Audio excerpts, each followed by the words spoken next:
You're listening to a podcast from Cancer.net. This cancer information website is produced by the American Society of Clinical Oncology, known as ASCO, the world's leading professional organization for doctors who care for people with cancer. Through art therapy, someone with cancer can explore and express feelings that they may not be able to say aloud. In today's podcast, Michelle Itczak will discuss the role of art therapy in cancer care and what someone with cancer should know about working with an art therapist. Ms. Itczak is a board-certified registered art therapist and licensed mental health counselor. ASCO would like to thank Ms. Itczak for discussing this topic. Hi, my name is Michelle Itczak, and I'm a board-certified registered art therapist. Today, I'd like to share with you some things that people with cancer should know about working with an art therapist.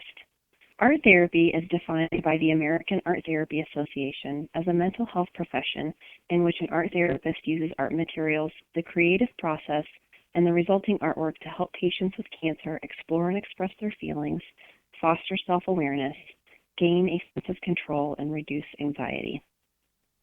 Art therapy is gaining a lot of attention in the oncology world for the benefits it can offer patients and families both during and after treatment. Patients, caregivers, and family members of all ages can reap benefits from engaging with art therapy services. There's a very good possibility that an art therapist is already working with or near your hospital or healthcare team. You can talk to your doctor, nurse, or social worker about how to get in contact with that person. Art therapy looks different based on each setting in which it is provided. In an inpatient setting, art therapists will often work directly with someone in their room.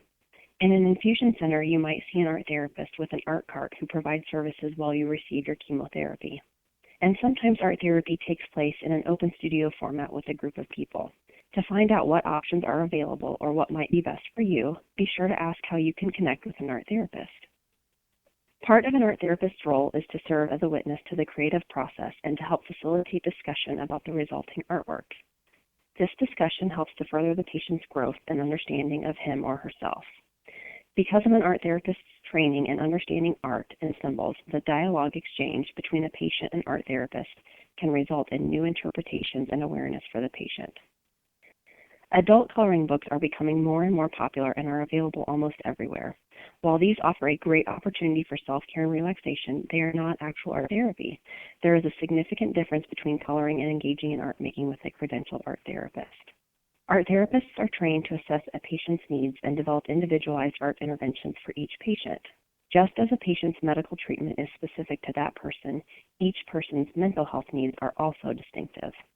Art therapists utilize a unique skill set of applying theory and art media to develop custom-tailored sessions for their patients. I hope this information has piqued your interest in the field of art therapy and that you will take advantage of opportunities to work with an art therapist if you or a family member is dealing with cancer. For more information about art therapy, you can visit www.arttherapy.org to learn more about the profession and current research in the field. Thank you, Ms. Itczak. For in-depth profiles of other members of the cancer care team, please visit the Cancer.net blog at www.cancer.net/blog.